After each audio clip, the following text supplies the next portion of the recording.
And we're back for another exciting episode of the Creators Collective. And this is going to be an exceptionally boring week because Will is gone again. But that's okay. We have Matt Cremona with us today. Say hi, Matt. Hello.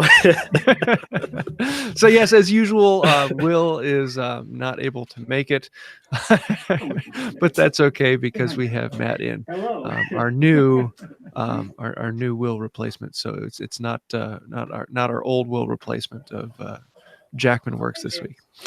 I do want to say a huge thank you to our patrons on Patreon. If you want to find out more about that, you can go to patreon.com. Particularly, I want to say a huge thank you to Darren Mates, Caleb Harris of You Can Make This Too, and Judith Grass. You are helping to make this channel better. So thank you for that.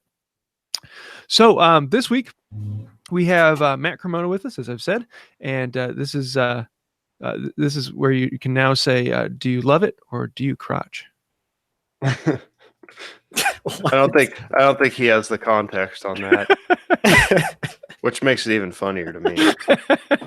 There's some sort of like, I don't know what's happened to me as I get older, but for some reason when a joke falls flat, it can almost be funnier than when like it actually has a legitimate punchline. Those are the best ones. Like the awkwardness that follows a terrible joke to me is like, that's the best kind of humor. More better than a good joke. Yeah. Certainly can be.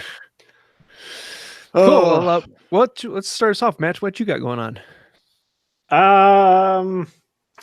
Heck, I've been doing.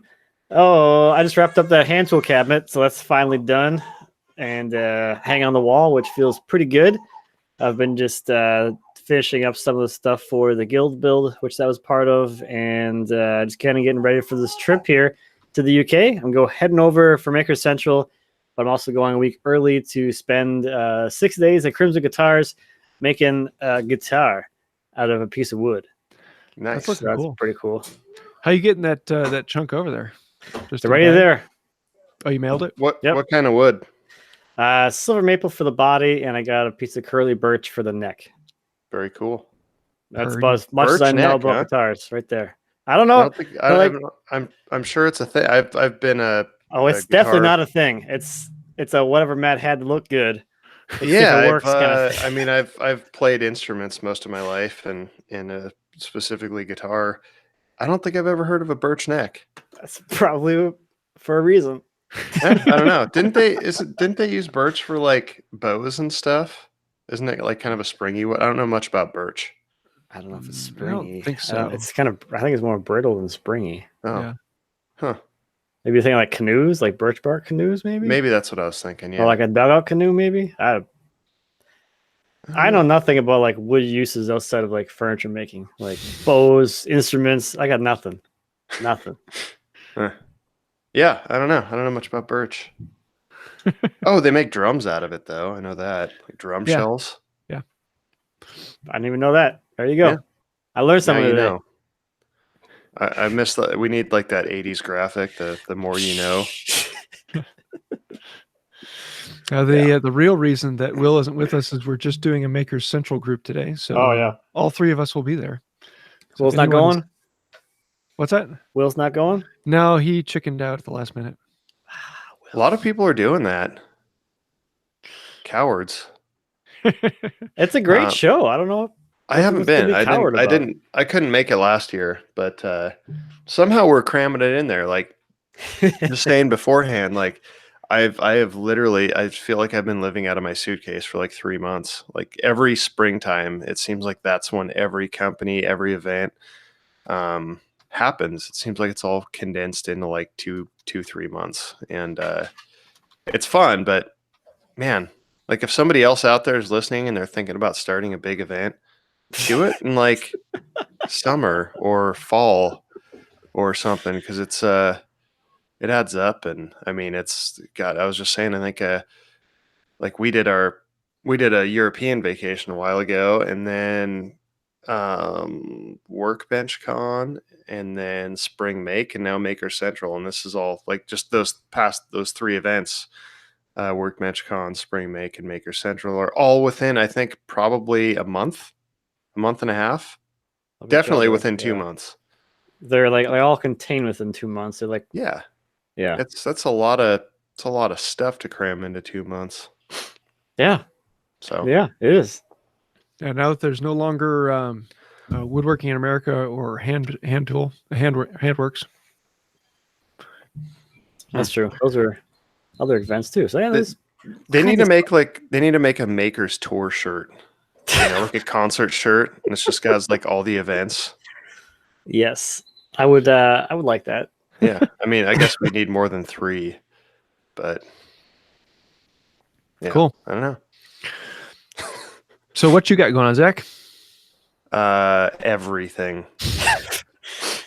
Very specific. I like it. Yeah. So, well, I mean, all the travel to the events and stuff, and then we're moving, as many of you may know. So we're aiming to be up there like the first week of June to Columbus, Ohio. You're gonna come back from Maker Central and be like, "Let's go." Yeah, it's crazy. Like we've been like, I mean, I've never been to prison, but I feel like we're like getting like we had like our parole hearing, and like we're like that date. They're like, you're free to go, and it's just sneaking up on us. But we have all this travel and stuff. So I mean, it doesn't even seem like it's real yet. It's crazy. I don't know how we're gonna do it. Like trying to figure out the logistics of moving my shop, and I have a lot of heavy equipment. Like my forging press weighs 1,200 pounds, and it's 7 feet tall. And there's no way to get that into a truck without a lift gate or a forklift or some sort of lift. I don't think it's rampable. Unless the ramp was like, 100 really long ramp. Yeah. Yeah. And I don't feel like doing that. So it's not like you're moving across the town. You're moving. So it's, and the problem that we're finding is there's a lot of trucks out there with lift gates, but they all need to be returned to the same location. Oh yeah. And that's a problem. So I don't know. Unless you want to drive back. Driving those trucks empty is a pain too. I'm kind of nervous even about driving it full, because like the one we would probably get would be like a 26-footer, like the big one. Oh yeah, that's big. And I mean, I've driven, like I worked for the railroad, and I drove like the big trucks with the gigantic trailers and stuff on the back. But for some reason, thinking about having everything we own in the back of one of those trucks, and there's no like, there's no hitch or anything. So it's just, I think having like towing a trailer would actually be a lot easier than towing a gigantic long stick on wheels, like that doesn't turn. And just thinking like, if anything happens, like everything we own is in here. So I feel like having somebody else with insurance drive it, who does it for a living, would actually that'd be nicer. But I don't know. We're trying to figure it out. And like you're saying, when we get back, we have like 3 weeks to relocate our lives. So yeah, it's crazy. I mean, we're super excited about it, but this place is a 2,200 square foot shop, which is going to be just unbelievable. Yeah, that's gonna be fun for you. We were in what you have right now. Yeah, you're gonna have to buy a lot more Sharpies. Yeah, it's true. It's just going to be like, those like bars where you just like throw peanut shells on the floor. It's going to be like that in my shop. You're just going to be walking on the floor. Is just going to have like a 1-inch layer of Sharpies. So yeah, it's really exciting. We went at the Spring Make, which was an awesome event, by the way. Last week we went to that Skidmark garage place, and I found a corner of the shop, because they have a huge shop. Found a corner, and I measured out 72 feet by 30 feet, and I just stood there and drank a beer in that exact spot and looked at the corner. I was like, how am I going to lay this thing out? This is my space. So yeah. Anyway, we have a guest. He should probably talk more. Who? I feel like I'm dominating the conversation. It's like I'm catching up. Oh, okay. With you. Yeah. We don't talk super often. So Matt doesn't know how to do this now that he doesn't have his own podcast. That's true. I'm out of the game. How long's it been? We recorded a quarterly show like a month ago. Are you actually going to do a quarterly show? Yeah, we did one last quarter, so it's on the calendar. That's like just for fun kind of thing that we're doing now. It became Nice. like it's no longer a job. We're not taking any money. It's basically just us catching up with each other. That's all the show is now. Once a It's like quarter. every time your taxes are due, you guys have a podcast. Actually, yes. That's exactly what it's like. Talking about how you paid your quarterly taxes. Yeah, that's exactly what it's like. That's basically what we're going to be doing for the next month or so, because with Makers Central, we probably won't have the podcast next week, and it's iffy the week after that. And then with Zack moving, who knows what's going to happen? So who knows? Stay tuned. Yeah. Yeah, that tool cabinet you made, the front doors on that with the epoxy, Not that bad, was really funky. that was a shot in the dark. Resawing that epoxy slab with the bandsaw outside, that's gotta be terrifying. It was a little terrifying because I'm like, I got a lot of time and maybe a little bit of money invested into this thing. I hope it actually works. It did. What's the biggest like I screwed up something really nice experience that you guys can recollect? Have you guys ever had one of those where you do something and you're like, oh my God, what have I done? Dumping 3 gallons of epoxy on the floor? That was I think you might have something there. I still have something there. It's all over my floor still. Yeah, that's a constant reminder. Made for good content, though. Look at it that way. Best kind of videos start with, I did what? I don't think I can think of anything like too crazy where it's like total loss or unrecoverable, I guess. That's pretty crazy when you think about it, because I can think of a lot of times where I've had that moment, but I've always been able to like come back from it. Like I feel like there's always a solution, which is kind of a cool thing about making stuff, is it's like you can, like that modern industrial stool. I don't know if so where I was cutting out the notches to slide up and fit around the legs. There's like one of them where I cut it a little bit too big and there was a gap, and I was like, oh no, like this is a big, it looked terrible. And then I sat down and thought about it for a while, and I was like, oh, well, if I just weld metal tabs and widen the legs a bit and just do like a smooth metal transition there, it'll fill the gap. And then I can just kind of lightly, pare away the wood to have a nice tight fit. And that ended up being the solution. But yeah, at first it was like, I feel like that's one of the, if you get to the point where when you screw something up massively, you have like the conditioning to go, okay, hold on, don't react yet. There's a solution. Just take a step back and figure it out. So yeah, see, when Matt messes up a $3,000 slab, it's okay because he's got 5 more. You got a whole stack of them. Yeah. There's more where that came from. It grows on trees. I had a video making sloyd hooks. And the sloyd hook is you take a thick piece of wood and you cut large notches in it, so you create a bench hook from one piece, and you just remove the waste at a weird angle. It's kind of hard to describe audio. Then you have to paint it pink. Pink sloyd. Yeah.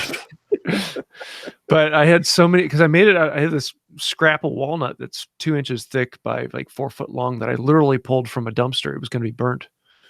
And everyone's like, oh, I can't believe you're wasting that much walnut. Like, it grows on trees, people. We were talking at Maker Central about, I think it was for the Make Money podcast or for profit, Made for Profit. We were talking about just ideas and stuff, and we were just messing around. I was like, man, I want to do a video where I take like a walnut slab and make like 2,000 toothpicks out of it. I would support that initiative. Yeah, just mostly just for the comments and just like shock value and stuff. But then I started thinking about it. I'm like, man, Like that's a lot of work. You'd have to like mechanize that. And then I That's was what I was thinking like, about. I'm like, that sounds terrible. I'm glad you're doing it, not me. yeah, but then I'm like, man, how could you mechanize or automate like that process? I'm like, I don't even know how toothpicks are made. Like that's, I mean, there's a lot of ways they could be made, but I don't know. It's a good little thought tiny experiment. lathe. What's that? A little tiny lathe. Yeah. That would take a while. Just like making pins, only smaller. I mean, I wonder how they do that. I'm sure they have, like some machine that just does everything, but I wonder if there's like a how it's made. I'm sure video there on is. I'm toothpick. sure there's one on there. I kind of get the feeling it's cut into like a little skinny dowel, cut to length, and then put into a pencil sharpener. Something like that. Yeah, It's I like don't making know. Or steaks. like rolled between sandpaper. Yeah, I bet it's like some sort of like weird conical, like planetary sander or something, I have no idea. I don't know. It would cost me a lot of money to figure out how to do it, though. It'd probably be like $15,000 to make toothpicks. Yeah. Artisanal toothpicks, $15 a pop. Yeah, I'd pay for the slab pretty quickly. If you actually saw it up into like toothpick blanks, you're gonna have more sawdust than toothpick blanks. Oh yeah, like there'd be a huge length or a Yeah. huge waste. Gazanked just posted a video in the live chat showing how to make toothpicks. Really? Yeah. Oh my god. Now somebody's Zach is gonna gonna be busy for the next 5 minutes. Now somebody's gonna beat me to it. I'm gonna get moved into the big shop and I'm gonna be ready to do this. And then Cremona's gonna put out a video on how to make toothpicks out of a slab. It's like a veneer thing. They make veneer strips and they cut it into pieces, so like matchsticks. Then they're tumbled. How the hell? I'll watch it afterwards. Well, I've been having fun in the shop this week because I'm trying to get everything ready for Maker Central. So I'm actually producing 23 videos in 1 week in order to have all the content ready for while I'm gone over all my channels. You are a monster. I'm having fun. I'm doing several videos every day. Thankfully, I've spent the last 2 weeks shooting all this footage, and now I'm just sitting and editing it all. But the nice thing is my bed is looking really, really nice now. I'm getting a lot of it done on there. And I think I have like 3 more videos worth of footage to shoot on it. So hopefully June I should be done with it. So yeah. I think the last time I edited a video was like 4 months ago. I've been telling everybody that I've been on like a YouTube. Mister, I only put out viral videos that last for a month or 2. No, my last one. I don't know. It's like it's like my detox, like cleansing. It's a YouTube diet. It's been nice. Fast. Yeah. Scott Walmsley asks, are there going to be any veneering projects on the guild? Or now that you have a vacuum bag? Oh, there's that. Well, I mean, the humidor what's one that Mark did, I don't know, 5 years ago. That's a veneering project. It's all veneered. That's it right now, I guess. And then like the doors on his tool cabinet. That's pretty basic. But maybe that's a veneer first to come in. It was thick veneer. It was what was it, 1/10 of an inch? Oh, it looked a little thicker than that, but yeah. Now, I'm thinking about doing making plywood because I want to make a wall clock with all hand tools, so an open gear clock. Mm-hmm. And so I'm thinking about going through and making plywood for that, because I know on my channel I'd be roasted for going and buying plywood and making it from that. But if I make it myself, yeah, I get a little bit of comments like that when I buy plywood, but it's more like in jest than in actual judgmentalness, I guess. You guys get for buying plywood? What's wrong with that? It's plywood. No. Well, in particular for me, you can just say, what's that guy, the NASA dude that everybody's obsessed with? Which one? Dude. Tom Sachs. I don't know who that is. You guys don't know who Tom Sachs is? Mm-mm. No. He's like the other guy whose name I can't think of either right now. Yeah, Tom Sachs. He's like I'm surprised. He's like I can't even explain it right now. He does a lot of design work and works with NASA. Instagram him. I will. He's actually done some really cool stuff. But yeah, he's all about the plywood. And we have another question from Richard Maske. I want to start slabbing. What should I buy or use with an 18-inch chainsaw to slab small logs? Chainsaw mill. You can get a smaller chainsaw mill. You're not gonna be able to mill a whole lot of stuff. Like with a 18-inch bar, once you put it in the mill, you maybe have like a 12-inch cut capacity somewhere around there. So you're going to be stuck with the smaller logs until you get a longer bar. But you can get started. That's for sure. And my parents have shot a video when they were in Africa of a guy freehand sawing a log, milling it into lumber with a chainsaw. And the log, he was doing it with about an 18-inch bar, and the log he was cutting was about 25 inches across. Mm-hmm. And so he cut a straight line from one side, rolled the log over, and cut another straight line, and they matched up perfectly. It's Or you can do it that way. If you're very good at freehand sawing, you can do it that way. You don't need a guide.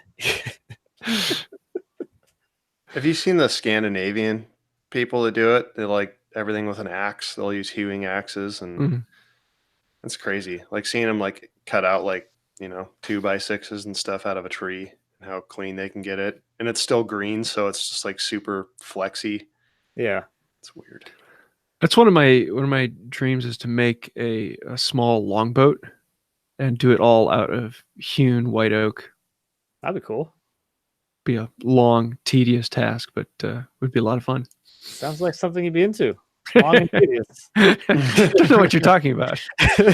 I just finished resawing 24 feet of 7-inch wide white oak. Yep. I think I hurt more people's feelings than I hurt my arms. So I don't know how many comments of, "Oh, buy a bandsaw." Yeah, I think you're like one of those guys that has the gloves full of bullet ants. You just stick your hands into. Just because it feels good when I stop. Cool.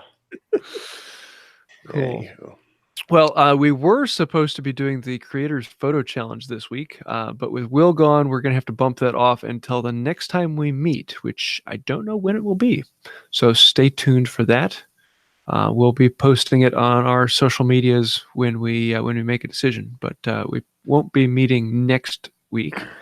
So yeah, if you do want to do that, just go to Instagram and create a picture with the "Do you love it or do you cactus?" Which, if you don't know what I'm talking about, go and listen to episode, what was that? Episode 121, where we talked about "Do you love it or do you cactus?"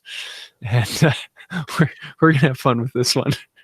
I have a question for you, Matt, and I'm sure you get asked this all the time. So say you have like I don't know, what's your standard slab thickness that you cut at, like 2 inches or so? Like 2.5. Yeah. Kind of the typical where things kind of end up based on the size of stuff I cut. And then, what's your drying process like? Do you have like a solar kiln or something? So for the big stuff, I do like at least a year outside of air drying, and then they come into the house here and they'll finish drying in the house down to whatever the equilibrium is for that time of year. So you say outside, like, do you like out in the yard? Like, are they covered at all? By slabs, yes. So there's like, they get rained on and all that stuff. No problem there. Nope, the rain actually helps slow the drying process. That would make sense, yeah. Because the way the wood dries, it all dries from the outside to the inside, and you're drying with a gradient. So the only way that moisture is going to move from the core to the outside is drier than the inside.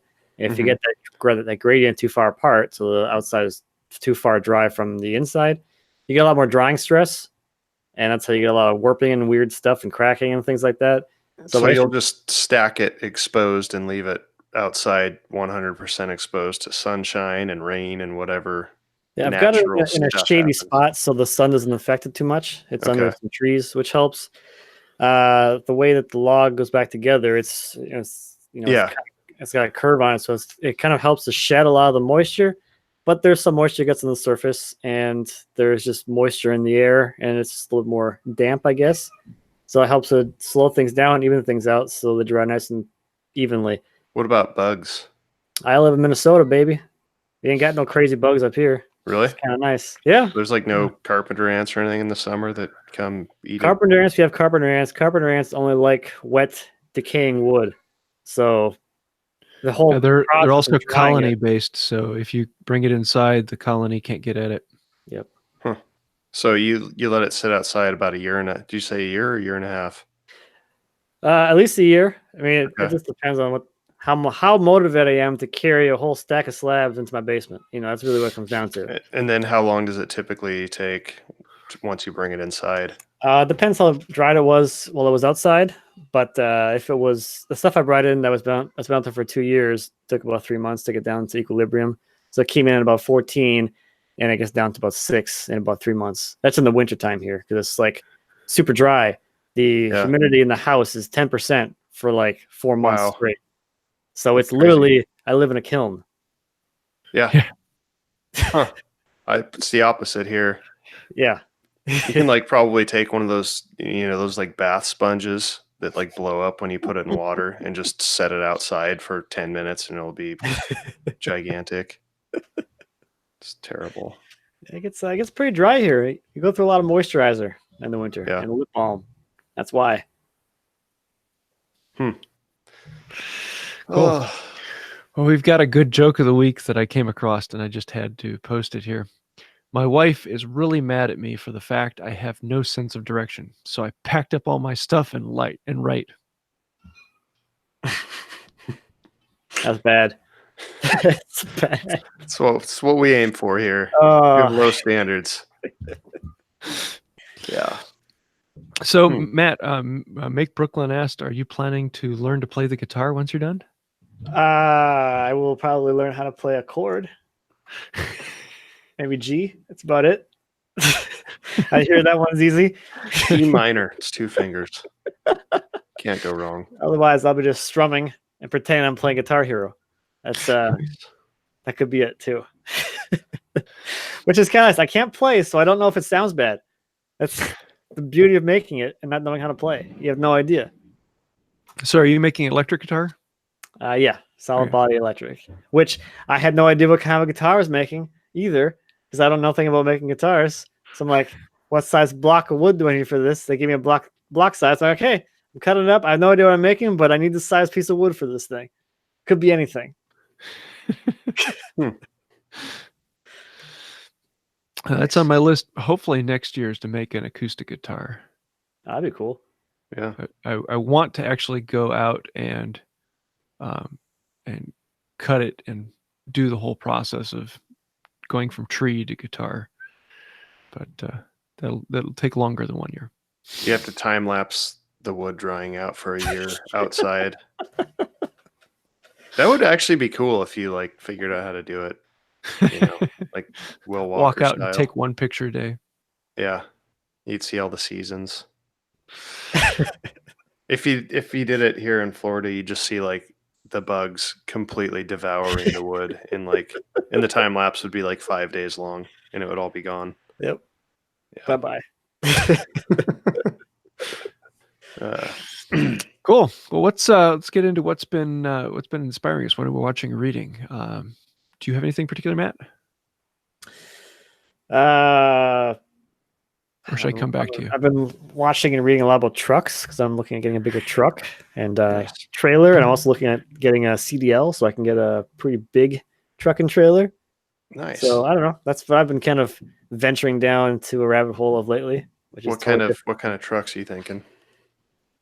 This kind of problem was like, I mean, CDL. That's a whole new league of truck. Yeah, well, like one of my life goals, or like I don't know life goals necessarily, but Just to things become a I long road trucker, no, just like long things that haul I think would trucker. be interesting to know how to do or be able to do. I've always wanted to learn how to drive a big rig. Not that I want to like be a truck driver for a living, but I think it's a really interesting skill to have. The skill to get into that truck and figure out like how to drive the thing and how to back it up and how to park it and all that stuff. I think that'd be a really cool thing. So as I'm like looking at like, well, I want to be able to like really like move big logs. So I want to be able to pull bigger trailers. So I want to get over the I guess whatever the Class D license is for the gross rating of your tow vehicle and your Mm-hmm. trailer. So I'm like, okay, so that's pretty easy to get to. It's only 26,000 pounds. So I'm like, once you get a truck that has like a vehicle rating of like 12 to 14,000 pounds, then you only have like what 14 to 12,000 pounds for towable, and like, and then your payload is maybe like 10,000 pounds. What if I go pick up a 14,000 pound log? You know, that's like the thing I want to do. So now I need to have a CDL so I can drive a truck that can tow a trailer that can actually pull that log behind me. All It's like that because you built a big bandsaw. You know, if you I'm built a smaller bandsaw, you wouldn't have to worry about picking up those Now you're logs. gonna need to build a like a crane to go on the trailer to move the log onto the That's the trailer. other thing too. I'm like, well, if I get a big enough truck with a big enough trailer, then I can just put like a clam arm on it and just pick stuff up. I'm trying to think of. I can't remember what the make of the truck that I drove for the railroad. It was.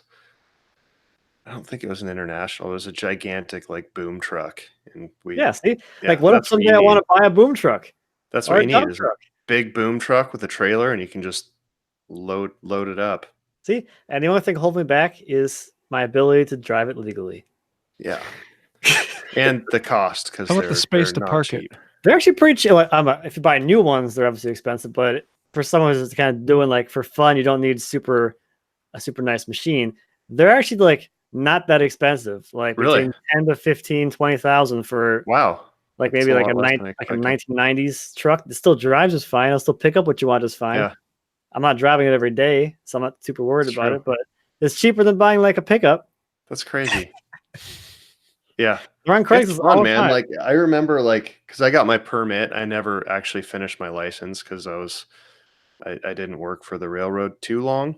Mhm. But yeah, I mean, like I remember like figuring out how to shift those things and like double clutching and all that. And then like it changes the way you drive because I've always had manuals. Like every vehicle I've had has been a manual transmission. And I remember like going back to my Jeep and like just subconsciously like trying to like double clutch it and it just like not quite working. It's a different animal, but it's like a ton of fun. Like I actually really enjoyed driving those things. It's like a very you're very engaged in what you're doing.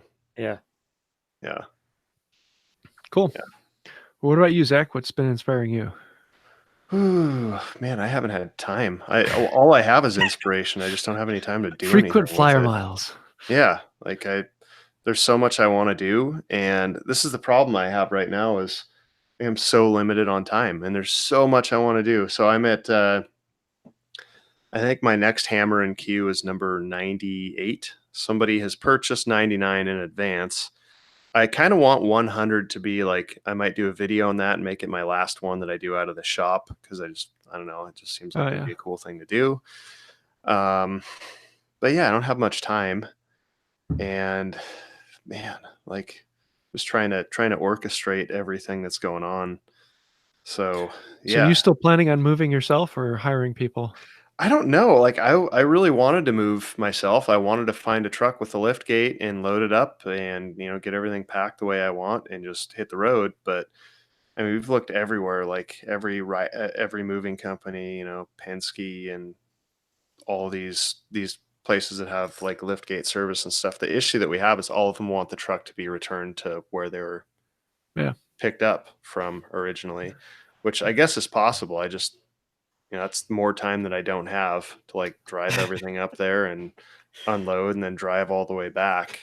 So I think we have somebody coming by to give us an estimate.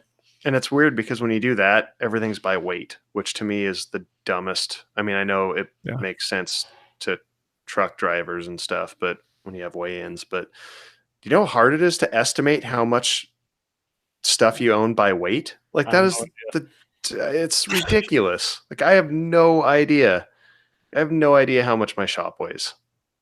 I have no idea how much like my clothes weigh. Like it's just such a weird way to quantify.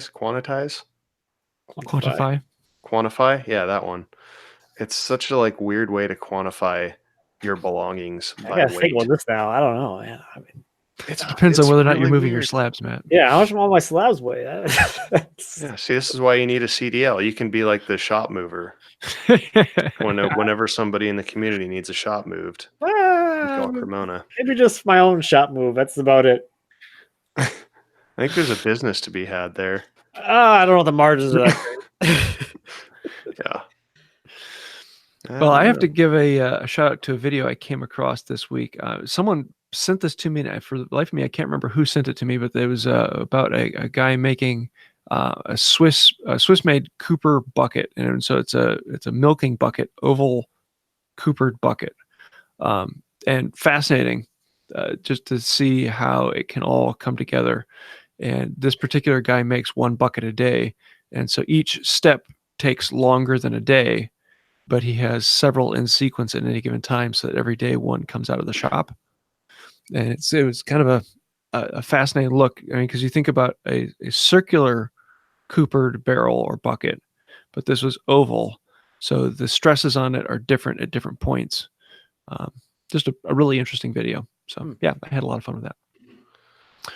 Let's see. Do you want to do product of the week? I can think of something. I just want to comment like the coopering thing. Like anytime I think about the geometry involved in making a barrel that's watertight, like it hurts my head. Because it's not like, it's not like the curves are, I don't know if they're, since they're like, there's two dimensions going on there. Yeah, like is that angle angles. Is the angle the same all the way down, or is it like a compound? Does it change in the center since the barrel is like a bigger diameter in the center? Does the radius of the staves change? It's the same all the way down because you have the same amount of segments. Okay, that makes sense. So they cut the sides and then bend the profile into them.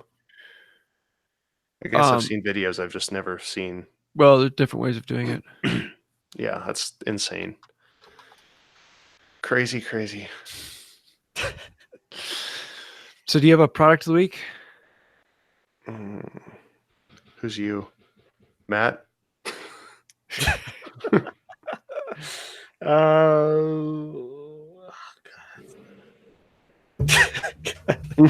On the spot. This is how I feel every week. I haven't been out in the shop at all.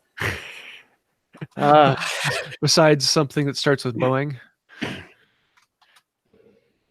Well, I have to give a shout out to the scraper plane. I've been using it quite a bit, and there's something about really nice shavings that come from a scraper that are just, it's the perfect way to end a project. So anytime you have a large flat surface, a scraper plane just makes it so much easier than a card scraper, and very, very happy. So yeah. What about you, Zach? I guess I'm going to go with my ISO tunes again. I don't know when I used that last, but that's kind of the only tool that I've been using the past month, is sitting on airplanes and trying to block out the obnoxiously trebly announcements that they, things are, I feel like they've engineered the audio to be as like shrill and cutting as possible, so that no matter what you stuff in your ears, you have to listen to like the same seatbelt and oxygen mask procedure over and over and over. So yeah, I'll go with my my ISO tunes Bluetooth ear things. And for anybody who's interested, I'm not even sure if it's active, but I think ZHF is a code if you want them. Cool. Do you have anything, Matt? Oh yeah, no, I got nothing. Cool. Well, I want to say a huge thank you to Matt for coming into this, and we're having a good bit of fun here. Just a reminder, we will not be recording next week and probably not the week after that. So if you want to come and see any of the three of us, we will be at the was about to say we're going to be at the Creators Collective. What is it called? Makers Central. There we are. And feel free to come up and say hi. So looking forward to that. I think that's about it. Anything I'm forgetting? Other than saying a huge thank you to Matt. And if you want to find out more about his stuff, I have a link to that down in the description. And you can find him on mattcremona.com or YouTube channel, Matt Cremona. Anything else you want to say, Matt? Thanks for having me. Cool. I don't know. Well, until next time, have a wonderful day. See you later. Bye-bye.